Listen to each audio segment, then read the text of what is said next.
Media 10 news బులెటిన్ల ముందుగా headlines.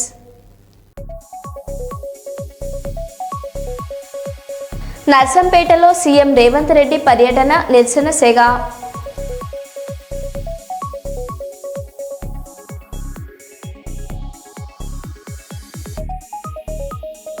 మానవత్వం మరిచిన కొడుకులు, వృద్ధామాత కన్నీటి పర్యాంతం.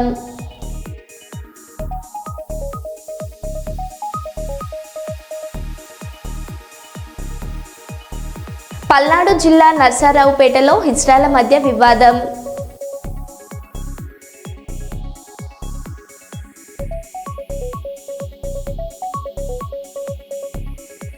కొత్తపల్లి మండలం కమాన్పూర్ స్వతంత్ర సర్పంచ్ అభ్యర్థి బోనాల రజిత విస్తృత ప్రచారం.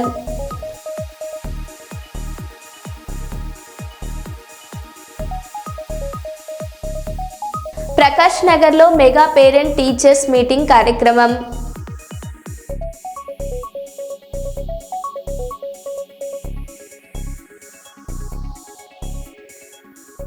ఇక వివరాల్లోకి వెళ్తే, వరంగల్ జిల్లా నర్సంపేటలో బీజేపీ నేతల ముందస్తు అరెస్టులు. సీఎం రేవంత్ రెడ్డి పర్యటన నేపథ్యంలో కొనసాగుతున్న అరెస్టులు. హిందూ దేవుళ్లపై సీఎం అనుచిత వ్యాఖ్యలు చేశారని 2 రోజులుగా నిరసన తెలుపుతున్న బీజేపీ శ్రేణులు నేటి సీఎం పర్యటనను అడ్డుకుంటామని ప్రకటించడంతో ముందస్తు అరెస్టులు. హిందూ దేవుళ్లపై చేసిన కామెంట్స్ పై సీఎం క్షమాపణలు చెప్పాలని డిమాండ్ చేస్తున్న బీజేపీ నేతలు.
కొత్తపల్లి మండలం కమాన్పూర్ గ్రామ సర్పంచ్గా స్వతంత్ర అభ్యర్థిగా పోటీ చేస్తున్న బోనాల రజిత గ్రామంలో విస్తృత ప్రచారం నిర్వహించారు. బోనాల రజిత మాట్లాడుతూ గ్రామ ప్రజలు కత్తెర గుర్తుపై ఓటు వేసి గెలిపిస్తే గ్రామంలో నెలకొన్న విద్యుత్, మంచినీటి సమస్య, చెత్త సమస్య, రోడ్డు సమస్య తీరుస్తానని తెలిపారు. అలాగే ప్రజలకు అందుతున్న వృద్ధాప్య పెన్షన్, రేషన్ బియ్యం సకాలంలో అందే విధంగా చూస్తానని హామీ ఇచ్చారు. గ్రామ ప్రజలకు ఏ సమస్య వచ్చినా సకాలంలో స్పందించి సమస్యను పరిష్కరిస్తానని తెలిపారు. వరుస సంఖ్యలో 2వ సంఖ్యలో ఉన్న కత్తెర గుర్తుపై మీ అమూల్యమైన ఓటు వేసి గ్రామ సర్పంచ్గా గెలిపించాలని విజ్ఞప్తి చేశారు.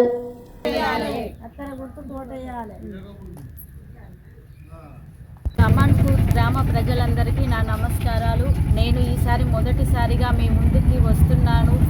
ఈ ఊర్లో మీకు కావాల్సిన కరెంటు ప్రాబ్లమ్స్ కానీ, మీకు తీర్చాల్సిన డ్రైనేజ్ ప్రాబ్లమ్స్ కానీ, ఇంకా చెత్త ప్రాబ్లమ్స్, అలా చాలా ముఖ్యంగా వాటర్ ప్రాబ్లం కూడా చాలా ఉంది. అవన్నీ నేను చేస్తా అని మీకు హామీ ఇస్తున్నాను. అలాగే రేషన్ బియ్యం కోసం కూడా చాలామంది మహిళలు ఇబ్బంది పడుతున్నారు. ఎక్కడెక్కడో నేను మొదటిసారి మీ ముందుకి వస్తున్నాను. ఈ గ్రామంలో విద్యుత్ సమస్య కానీ, మోరీల సమస్య కానీ, విద్యా సమస్య కానీ ఏదున్నా నేను మీకు తీరుస్తానని హామీ ఇస్తున్నాను.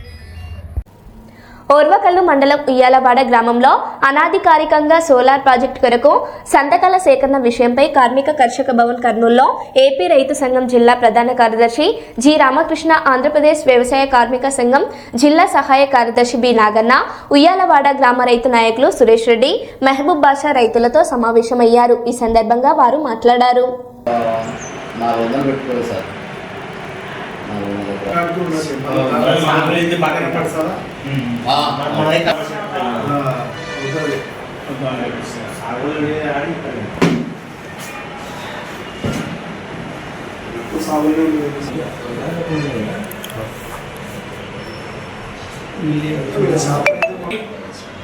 వాళ్ళకి ఇచ్చే ముందు వాళ్ళకు మహిళలకు ఇచ్చేసే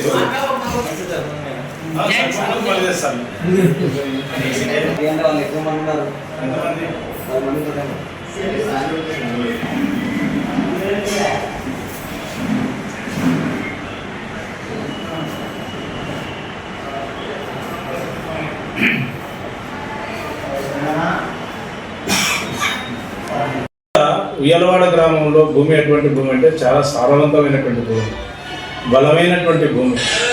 అంటే ఇక్కడ కనుక ఆ భూమి కనుక కోల్పోతే కనుక సోలార్ ప్రాజెక్టులు పెడితే కనుక మొత్తం ఊరల్లో కూడా ఒళ్ళకాడ అయిపోతుంది. ఊరల్లో కూడా మొత్తం కూడా వదిలిపెట్టేసేసి ఎక్కడో జీవనోపాధి కోసం పోవాల్సినటువంటి పరిస్థితి. ఇప్పుడే నేను అడిగాను, అంటే సుమారుగా మొక్కజొన్న 1 ఎకరాకు 40 క్వింటాలు దిగుబడి వస్తుందంటే అసలు ఆశ్చర్యకరమైనటువంటి విషయం. అంత మంచి భూమి, సారవంతమైనటువంటి భూమి. పత్తి 10 నుంచి 15 క్వింటాల దాకా వచ్చేసేస్తుంది. కందులు చాలా బ్రహ్మాండంగా ఉండే, అంటే భూమికి వాలిపోయినటువంటి పరిస్థితి ఉంది. అంటే అంతటి మంచి భూములు ఉన్నటువంటి భూమిలో ఈరోజు సోలార్ ప్రాజెక్ట్ పెట్టాలని చెప్పేసినటువంటి ఆలోచననే రావద్దు. ఆ ఆలోచన గతంలో రావడం, మొత్తం కూడా రైతులందరూ కూడా అక్కడ మొత్తం రాజకీయాలతో సంబంధం లేకుండా, కులమతాలతో సంబంధం లేకుండా ఐక్యంగా నిలబడినారు. మా ఊర్లో సోలార్ ప్రాజెక్టు వద్దే వద్దు, పెట్టవద్దండి, పెడితే కనుక మా జీవితాలన్నీ కూడా నాశనం అయిపోతాయని చెప్పేసి గత 2 సంవత్సరాల కాలంలోనే, 2 సంవత్సరాల క్రితమే వారందరూ కూడా ఊరందరూ కూడా ఐక్యమే ఆ రకంగా గ్రామ సభలో ఏకగ్రీవంగా తీర్మానం చేసి పంపించినారు. ఇప్పుడు ఈరోజు నిన్న మొన్న 3 రోజుల క్రితం నుంచి అక్కడ ఉండేటువంటి వాళ్ళను భయభ్రాంతులకు గురి చేస్తున్నారు. అసలు ఎంఆర్ తహసీల్దార్ గారు నేను ఇప్పుడే మాట్లాడినా, చరవాణిలో మాట్లాడితే ఆయన చెప్పింది ఏమిటంటే అసలు మా నుంచి ఎటువంటి నోటీస్ రాలేదు, మేము ఎటువంటి నోటీస్ పంపలేదు. అయినా కొంతమంది ఏదో ఇల్లు తిరిగి సంతకాలు పెట్టిస్తున్నారంట, బొట్టుగినేలు గుర్తులు పెట్టిస్తున్నారంట. మీరు ఇస్తే కనుక మీ భూమి వస్తుంది అని చెప్పేసి ఎవడు చెప్పినాడు? అసలు మీకు భూమికి నష్టపరిహారం రాదు అని చెప్పేసి ఎవడు చెప్పినాడు? అసలు నష్టపరిహారం ఎవడు అడిగినాడు? వీళ్ళని అడిగినారా నష్టపరిహారం ఇవ్వమని చెప్పేసి? ఎకరా ₹1,00,000 విలువ చేస్తుంది, ఎకరా ₹1,00,000 విలువ చేస్తుంది. అట్లాంటి భూమిని ఈరోజు ఏదో 3 లక్షలు, 4 లక్షలు, 5 లక్షలు, 6 తీసుకోరు, నీకు డబ్బులు రావు, ఇట్లా భయభ్రాంతులకు గురి చేసి ఇంటింటికి దొంగతనంగా తిరిగి సంతకాలు సేకరిస్తున్నారు. ఈ సంతకాల సేకరణ అనేది ఇమ్మీడియట్గా ఆపకపోతే ఆల్రెడీ కోర్టుల కేసు ఉంది. ఆ కేసు వికెట్ చేయకుండానే మళ్ళీ సోలార్ వాళ్ళు రావడానికి అవకాశం లేదు. దీనికి వీళ్ళు ఆపకపోతే దీన్ని కలెక్టర్ దృష్టికి, ఎస్పీ గారి దృష్టికి, ఆర్డీఓ గారి దృష్టికి తీసుకెళ్తాము. అక్కడికి న్యాయం జరగకపోతే వీళ్ళ పైన చీటింగ్ కేసు వేసి హైకోర్టు వరకు కానీ పోవడానికి మేము సిద్ధంగా ఉన్నాము. మా ఊరు పొలం సస్యశ్యామలంగా పండుతుంది. 1500 ఎకరాల మామిడి తోటలు ఉన్నాయి. కొన్ని దాదాపు 20-25 వేల జీవాలు ఉన్నాయి, బర్రెలు ఉన్నాయి, పసుపు తోటలు, పూల తోటలు, గుడ్డలు, మొక్కజొన్న, పత్తి, కంది, ఇంత సస్యశ్యామలంగా ఉన్న విలేజ్లో పెట్టుకొని అసలు మా పరిస్థితి ఏంటి? ఈ పొలాలు పోతే చుట్టుపక్కల బుక్కాపురం, కలగోట్ల, ఉప్పలపాడు నుండి కూడా కూలీలు వచ్చి మా ఊర్లో ఎండల కాలం, వానల కాలం పనులు దొరుకుతూ ఉన్నాయి. మామిడి తోటలు వ్యాపారస్తులు వచ్చి కొంటున్నారు, ఎక్కడికో వెళ్ళిపోతూ ఉన్నాయి. ప్రశాంతంగా బతుకుతుంది ఊరు. ఇటువంటి ఊర్లోనా సోలార్ ప్రాజెక్ట్ వేసేది? నేను ఒకటే అడుగుతా ఉన్నా, దయచేసి ఈ నిర్ణయాన్ని మానుకొని ప్రశాంతంగా ఉంటే ఊరు బాగుంటుంది. గత ప్రభుత్వం చేయాలని చూస్తేనే ఈ ప్రభుత్వం అడ్డుకుంది. మళ్ళీ ఈ ప్రభుత్వం కూడా చేయాలా అనే ఆలోచన, తప్పుడు ఆలోచన చేస్తే ఆ ప్రభుత్వానికి ఈ ప్రభుత్వానికి ఏమి తేడా ఉండదు. నేను ఈరోజు ఒకటే చెప్తున్నా, ఊర్లో వాళ్ళు ఉన్న వాళ్ళు ఈ నిర్ణయం మానుకోకపోతే అనేక సమస్యలకు దారి తీస్తుంది. దీన్ని ఖచ్చితంగా మానుకుంటే మంచిది. తమ స్వార్థం కోసం ఊరిని నాశనం చేయడం కరెక్ట్ కాదు. వాళ్ళు ఇచ్చే కమిషన్ల కోసం మీరు పాల్పడి ఈ విధంగా చేయడానికి మొదలైతే ఎంతవరకైనా తెగిస్తాము. అవసరమైతే సుప్రీంకోర్టుకు కూడా పోయి పొలం నిలబెట్టుకోవడానికి మేము ప్రయత్నం చేస్తాము. దీన్ని బీసీ బిడ్డ సాయిచారి ఆత్మహత్య యత్నం చేసుకున్న వార్తను ప్రచురించిన పత్రికలను గాంధీ ఆసుపత్రి ఆవరణలో తగలబెట్టిన తెలంగాణ రాజ్యాధికార పార్టీ నాయకులు మరియు బీసీ నాయకులు. కాంగ్రెస్ బీజేపీని గొంతు పెడతాం.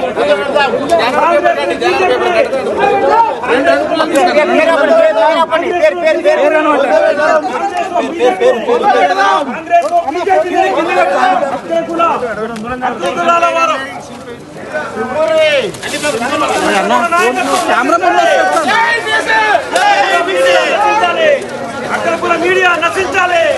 అక్కడ మీడియా నశించాలి. డౌన్ డౌన్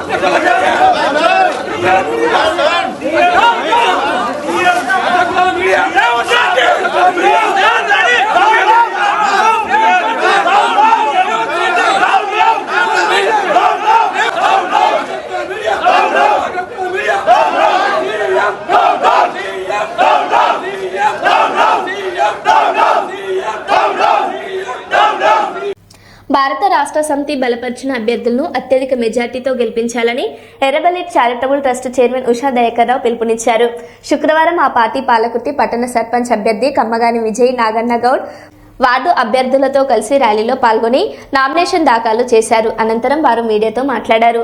మోసపూరిత వాగ్దానాలతో గద్దెనెక్కిన కాంగ్రెస్ ప్రభుత్వానికి సర్పంచ్ ఎన్నికలలో బుద్ధి చెప్పాలన్నారు. వారి వెంట బీఆర్ఎస్ నాయకులు కార్యకర్తలు పెద్ద ఎత్తున ర్యాలీలో పాల్గొన్నారు.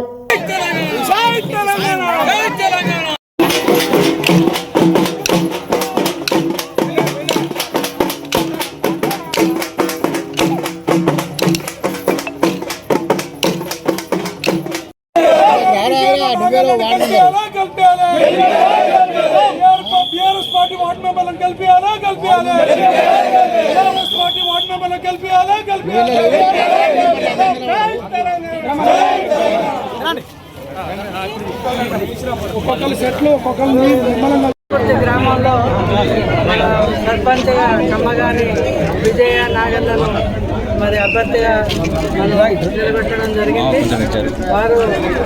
వారికి అందరూ కూడా ఆశీస్సు ఉండాలి. మరి పాలకుర్తిలో జరిగిన అభివృద్ధి ఉంది తప్ప మరి కాంగ్రెస్ పార్టీ వచ్చి 2 సంవత్సరాలైనా కూడా మళ్ళీ కూడా పోయని దాఖలా మీ అందరూ కూడా తెలుసు. మరి ఇవాళ మోసం చేసి ఈ కాంగ్రెస్ వచ్చింది. రేవంత్ రెడ్డి అందరూ కూడా నమ్మి 6 గ్యారంటీలు అని చెప్పి ఇంటికి ఆశ చూపించి ముఖ్యంగా మా మహిళలందరూ కూడా గొప్ప బోర్ల పడ్డారు. వారి వల్లనే ఇవాళ కాంగ్రెస్ ప్రభుత్వం వచ్చింది. అలాంటి మహిళలను అన్ని రకాలుగా మోసం చేసింది కాంగ్రెస్ ప్రభుత్వం. అదే మహిళలు ఈరోజు 2 సంవత్సరాల లోపలనే మోసం జరిగిందని అందరూ కూడా తెలిసొచ్చింది. అందుకని మరొకసారి మోసపోవద్దు. కాంగ్రెస్ వాళ్ళు చెప్పే మాటలు నమ్మి మరొకసారి మోసపోవద్దు. మంచి నిర్ణయం తీసుకోండి. ఇది కరెక్ట్ అయిన సమయము. మీరు చెంపదెబ్బ కొట్టినట్టు ఉండాలి మీ యొక్క నిర్ణయము. అందుకని పాలకుర్తి నియోజకవర్గంలో దయన్న మరి 3 పర్యాయాలు 15 సంవత్సరాలు ఎంత అభివృద్ధి చేసిందో మీ అందరూ కూడా తెలుసు. ఇవాళ వారు నిలబెట్టిన వార్డు మెంబర్లు కానీ ప్రతి ఒక్క గ్రామంలో వాళ్ళ దయన్నను బాధపెట్టకుండా మరి మీరందరూ కూడా సంతోషం పెడతారని, అందరినీ ఆదరిస్తారని, అందరినీ అక్కడ మెజార్టీని గెలిపించి మనకు వెన్నుపోటు వచ్చిన వాళ్ళకి మన ఇక్కడ అవకాశాలను వినియోగించుకొని అన్ని రకాలుగా మరి తీరా సమయానికి పార్టీ మారిన వారందరూ కూడా మీరు అందరూ కూడా దయచేసి ఒక తల్లిగా చెప్తున్నారు, ఒక అక్కగా బిడ్డగా చెప్తున్నారు. వాళ్ళందరికీ చెంప దెబ్బ కొట్టినట్టు అందరూ కూడా ఒకే నిర్ణయంతో దయన్నను ఒక బిడ్డలాగా కాపాడుకొని వారు ఇచ్చిన నిర్ణయం ప్రకారం అందరూ కూడా సపోర్ట్ ఇచ్చారని కోరుకుంటూ అందరికీ నేను 15 సంవత్సరాలు నేను కూడా మరి ఇంట్లో కూర్చోవచ్చిన మహిళని నేను అయినా కూడా నేను కూడా ఒక ఎమ్మెల్యే లాగా నేను తిరగడం జరిగింది. ప్రతి ఇంటికి వెళ్ళిన, ప్రతి గడపకు వెళ్ళిన, ప్రతి గడపలో ఏ కార్యక్రమం జరిగినా దయాన్ని రాకుండా నేనున్నా. మీరందరూ కూడా చూసిండ్రు. మరి ఇవాళ ఏం జరుగుతుంది, ఎవరిని కూడా లెక్క చేయకుండా అరాచక పరిపాలన జరుగుతూ ఉన్నది. మరి ఏ మహిళ కూడా మరి ఎంతో దయా హృదయంతో ఉంటుంది. కానీ మనకు తెలిసిన మనం ఎంతో చేస్తుందని నమ్మి మరి గెలిపించిన యశస్వి రెడ్డి గారు ఏ విధంగా ప్రవర్తిస్తున్నారో ప్రజలందరూ కూడా గమనిస్తున్నారు. దయచేసి మరి ఒకసారి మోసపోవద్దని అందరినీ కూడా ఈ సందర్భంగా వేసుకుంటున్నాను. భీమారం గ్రామ పంచాయతీలో జరుగుతున్న ఎన్నికలలో భాగంగా రాష్ట్ర కార్మిక శాఖ మంత్రి గడ్డం వివేక్ వెంకటస్వామి బలపరుస్తున్న భీమారం సర్పంచ్ అభ్యర్థి అలకాటి భాగ్యలక్ష్మి తిరుపతి శుక్రవారం రోజున భారీ ర్యాలీగా తరలివెళ్లి భీమారం గ్రామ పంచాయతీ కార్యాలయంలో నామినేషన్ సమర్పించారు. ఈ కార్యక్రమంలో కాంగ్రెస్ పార్టీ నాయకులు, ప్రజలు పెద్ద సంఖ్యలో పాల్గొన్నారు.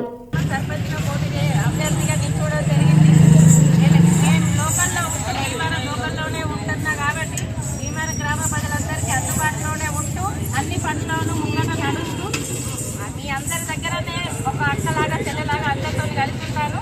నన్ను భారీ మెజారిటీతో గెలిపియే కదరా నాయకుడు మనవి.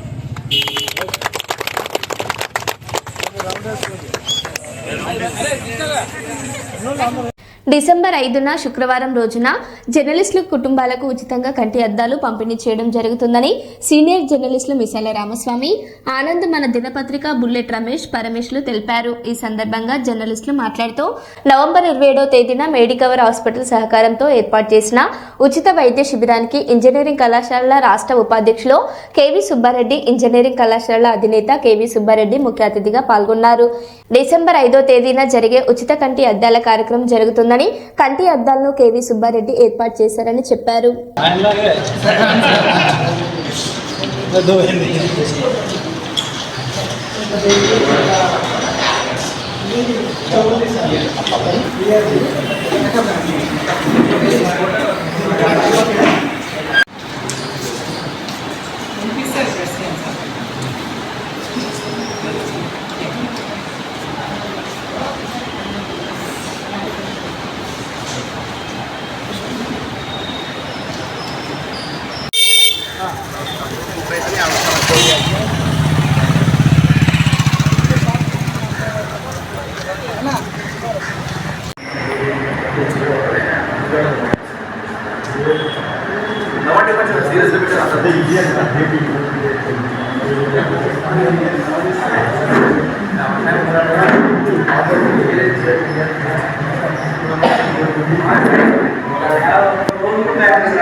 ఇవన్నీ ఫోటోగ్రాఫ్లో కడతాను.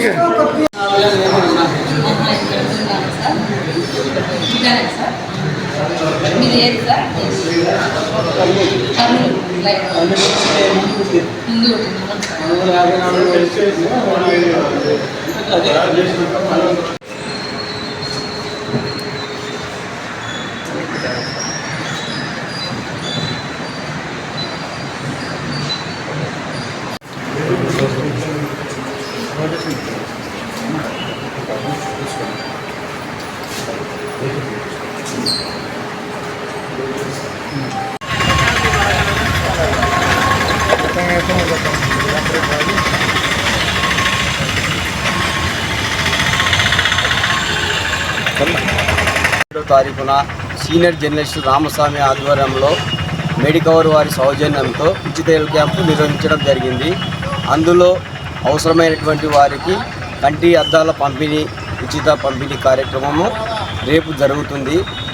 ఆ హెల్త్ క్యాంప్లో ట్రీట్మెంట్ తీసుకున్న వారు అద్దాల మెడికవర్ హాస్పిటల్ సౌజన్యంతో ఉచిత కంటికి సంబంధించి, తర్వాత ప్లస్ హార్ట్కి మొత్తం అన్నీ సంబంధించి టెస్టులను మన రెవెన్యూ భవన్ నందు కలెక్టర్ ఆఫీస్లో చేయడం జరిగింది. దీని ద్వారా లబ్ధి పొందిన బాధితులు కంటికి సంబంధించిన ఏవైనా ప్రాబ్లం ఉన్న వారికి అద్దాల కోసం ఈ నెల డిసెంబర్ 5వ తారీఖున రేపు పంపిణీ చేయడం జరుగుతుంది. ఈ కార్యక్రమానికి అవసరమైన వారికి వాళ్ళు డాక్టర్లు చూసిన వారందరూ తీసుకోవాల్సిందిగా కోరడమైనది. Ramesh, press reporter. పాత్రికేయ వృత్తి నిర్వహిస్తున్న పాత్రికేయ సోదరులందరికీ మంచి సదుద్దేశంతో, అంటే ఎలాంటి అనారోగ్య సమస్యలు కానీ, దృష్టి సమస్యలు కానీ, వారి చేసే వృత్తి పట్ల నిర్లక్ష్యం వల్ల ఎలాంటి అనారోగ్య సమస్యలకు గురవ్వకూడదనే మంచి ఉద్దేశంతో సీనియర్ జర్నలిస్ట్ అయిన మిసాల రామస్వామి గారు వివిధ కార్పొరేట్ హాస్పిటల్ యాజమాన్యం వారితో వారి సహకారంతో పాత్రికేయ సోదరులందరికీ ఇలాంటి మెడికల్ క్యాంపులు నిర్వహించడం చాలా 27వ తారీఖున పోయిన నెల 27వ తారీఖున రెవెన్యూ భవన్లోని పాత్రికేయ సోదరులందరికీ వివిధ రకాల ఉచిత వైద్య శిబిరాన్ని ఏర్పాటు చేయడం జరిగింది. అక్కడ ఎవరైతే చూయించుకున్నారో వివిధ రకాల వాటికి సంబంధించినటువంటి మెడిసిన్స్ కానీ లేదా వాటికి సంబంధించిన దృష్టిలోపానికి సంబంధించినటువంటి వారికి కూడా ఉచితంగా కంటి అద్దాల పంపిణీ చేయడం జరుగుతుంది. ఈ నెల 5వ తారీఖున విద్యా సంస్థల అధినేత కేవీ సుబ్బారెడ్డి గారి ఆధ్వర్యంలో రేపు ఉదయం 10 గంటల నుంచి మధ్యాహ్నం 1 గంట దాకా ఉచితంగా అద్దాలు పంపిణీ చేయడం జరుగుతుందని ఈ విధంగా తెలపడం జరుగుతుంది. కాబట్టి ఎవరైతే ఉచిత శిబిరంలో పాల్గొన్నారో వారందరూ రేపు తప్పకుండా హాజరయ్యి మనకి సంబంధించినటువంటి పరికరాలు ఏవైతే అందజేస్తూ ఉన్నారో వాటిని తీసుకొని వెళ్ళవలసిందిగా కోరుతున్నాం. నర్సంపేట నియోజకవర్గానికి రాష్ట్ర ముఖ్యమంత్రి రేవంత్ రెడ్డి వస్తున్న క్రమంలో బీజేపీ నేతల హౌస్ అరెస్టులు చేయడం దారుణం. బీజేపీ నేతలంటే ముఖ్యమంత్రి వెన్నులో ఎందుకంత వరకు కాంగ్రెస్ మంత్రుల కనుసన్నల్లో సాగుతున్న ఈ అక్రమ విధానాలను తెలంగాణ సమాజం గమనిస్తుంది. అప్రజాస్వామికంగా వ్యవహరిస్తున్న కాంగ్రెస్ కు ప్రజాక్షేత్రంలో గుణపాఠం తప్పదు. ప్రజాపాలనలో ప్రతిపక్షాలు గ్రామ పంచాయతీ సర్పంచ్ ఎన్నికల ప్రచారానికి వెళ్లకుండా ఇలా గృహ నిర్బంధం చేయడం సరికాదని అన్నారు.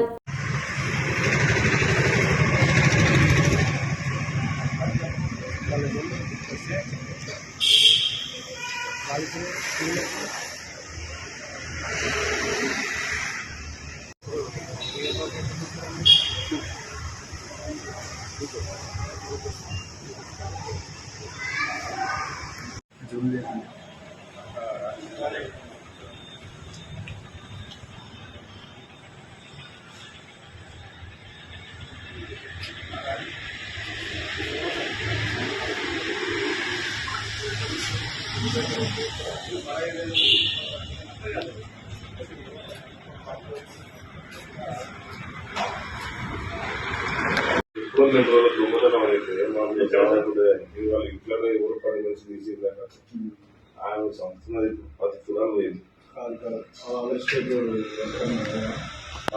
ములుగు జిల్లా నన్ను గ్రామ సర్పంచ్గా గెలిపిస్తే వైఫై టీవీ ఛానల్స్ ఫ్రీ. తమను సర్పంచ్ గెలిపిస్తే ప్రతి ఇంటికి వైఫై 5 ఏళ్లు టీవీ ఛానల్స్ పెట్టిస్తానని హామీ ఇచ్చిన ఘటన ఏటూ నగరంలో జరిగింది. బీజేపీ బలపరిచిన సర్పంచ్ అభ్యర్థి ధనలక్ష్మి భర్త చక్రవర్తిపై హామీలతో కూడిన బ్యాండు రాసిచ్చారు.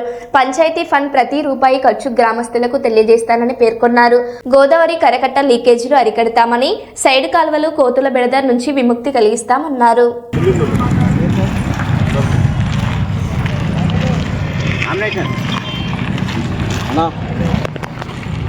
నమస్తే.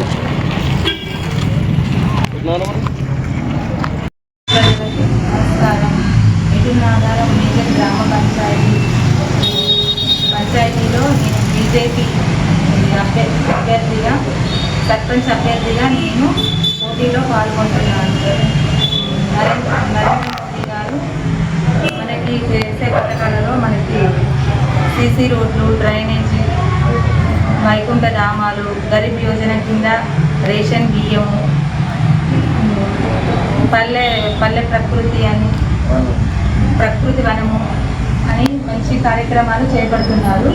కానీ కాంగ్రెస్ టీఆర్ఎస్ పార్టీలు మాత్రం 30 సంవత్సరాల కాంగ్రెస్ పరిపాలనలో నేటునాగారం గ్రామ పంచాయతీని ఏమాత్రం అభివృద్ధి చేయలేదు. టీఆర్ఎస్ 10 ఏళ్ల రాష్ట్ర పాలనలో కూడా ఎటువంటి అభివృద్ధి లేదు. కాబట్టి సర్పంచ్ అభ్యర్థిగా నన్ను గెలిపించి కేంద్రం నుంచి వచ్చే నిధులు తెప్పిస్తాను.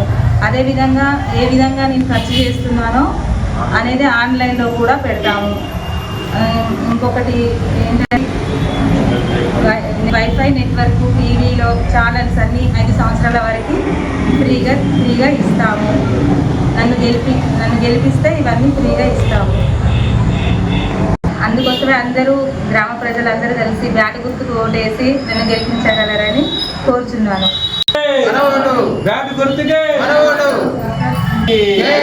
భారత్ మాతా కీ జై శ్రీరామ్. జై శ్రీరామ్. జై శ్రీరామ్. జై శ్రీరామ్. వరంగల్లో నేడు నర్సంపేటకు రానున్న సీఎం రేవంత్ రెడ్డి. తొలిసారి సీఎం హోదాలో నర్సంపేట నియోజకవర్గంలో పర్యటించనున్న ముఖ్యమంత్రి రేవంత్ రెడ్డి 2 ఏళ్ల అనంతరం నర్సంపేటలో సీఎం పర్యటిస్తుండటంతో భారీగా జన సమీకరణకు ఏర్పాట్లు. ఎమ్మెల్యే దొంతి మాధవారెడ్డి, రేవంత్ రెడ్డిల విభేదాలు తొలగిపోవడంతో ప్రజాపాలన వారోత్సవాలలో భాగంగా నర్సంపేటలో సీఎం సభ. నర్సంపేట నియోజకవర్గంలో 1000 కోట్ల నిధులతో చేపట్టనున్న పలు అభివృద్ధి పనులకు శంకుస్థాపన చేయనున్న CM. Pakala to Narsampet road medical కాలేజీల వద్ద ప్రజాపాలన సభ. మధ్యాహ్నం 2 గంటలకు సభ. అక్కడే సామూహిక శంకుస్థాపనలు.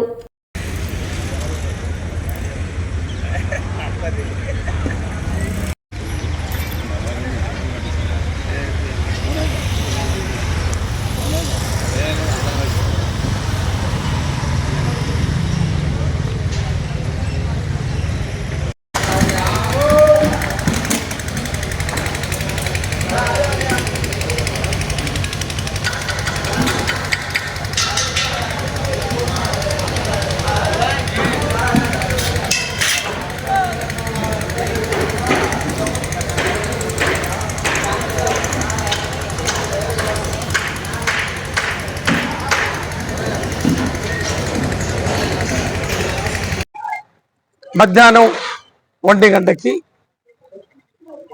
మన ప్రియతమ ముఖ్యమంత్రి గారు రేవంత్ రెడ్డి గారు నర్సంపేట నియోజకవర్గ అభివృద్ధి కార్యక్రమంలో పునాది రాయి వేసే కార్యక్రమానికి ప్రజాపాలనలో భాగంగా విజయోత్సవాలు జరుపుకునే 2 సంవత్సరాలు పూర్తయిన సందర్భంలో విచ్చేస్తున్న సందర్భంలో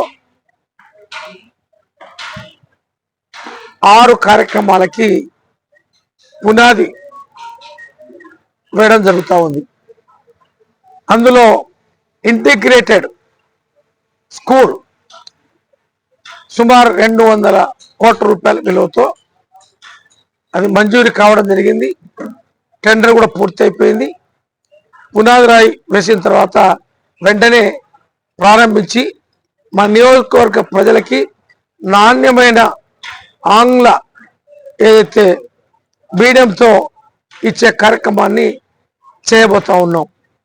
గతంలో కూడా మన ప్రాంతంలో సక్సెస్ స్కూల్స్ ఏర్పాటు చేసినాం. English medium, Kasturba model schools 2004 నుంచి 14 వరకు. మళ్ళీ ఈరోజు ఏదైతే విద్య ఇంకా మెరుగ్గా అందించాలి, జాతీయ స్థాయిలో అంతర్జాతీయ స్థాయిలో ఈరోజు మన దగ్గర నుంచి విద్యార్థులు పై చదువులు చదువుకొని బయటికి పోతున్న సందర్భంలో ఇంకా మెరుగైన విద్యను అందించాలనే లక్ష్యంతో ఈ యొక్క కార్యక్రమాన్ని ఏర్పాటు చేయడం, అందులో ఇది మనకు రావడం జరిగిందని చెప్పి ఈ సందర్భంగా మీకు గుర్తు చేస్తూ ఉన్నాం. విద్య, వైద్యం.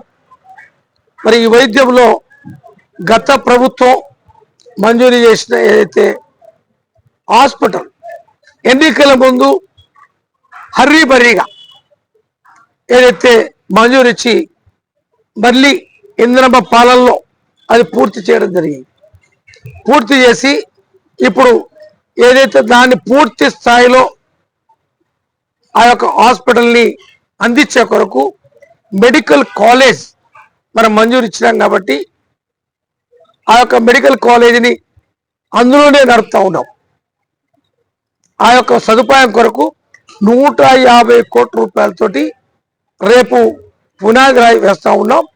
అది త్వరలో నిర్మాణం చేయించి నాణ్యమైన ఏదైతే ఆ యొక్క వైద్యాన్ని అందించాలి, ఆర్థిక భారాన్ని తగ్గించాలి అనే సంకల్పంతో ఇది ఇబ్బంది అయినప్పటికీ ఈరోజు దీని మీద మొదటి ప్రాధాన్యతలో ఏదైతే ఎంచుకొని వైద్య విద్యని ఎంచుకొని ముందుకు పోతున్న ఈ నేపథ్యంలో దాన్ని కూడా రేపు పునాది రాయి వేసి పూర్తి చేసి ఆ యొక్క వైద్యాన్ని అందించే కార్యక్రమంలో అది పునాది రాయి వేస్తూ ఉన్నాం. నర్సింగ్ కాలేజ్, దీనికి రెండింటికి అనుబంధంగా నర్సింగ్ కాలేజ్ కూడా సుమారు 25 కోట్ల రూపాయలతోటి దాన్ని కూడా రేపు వేయబోతా ఉన్నాం. మరి మూడోది నర్సంపేట పట్టణానికి సంబంధించిన అంతర్గత ఏదైతే రోడ్ల నిర్మాణం, మౌలిక వసతులకి డ్రైనేజ్ సిస్టంలో అది. మరో బులెటిన్లో మళ్ళీ కలుద్దాం. Stay tune.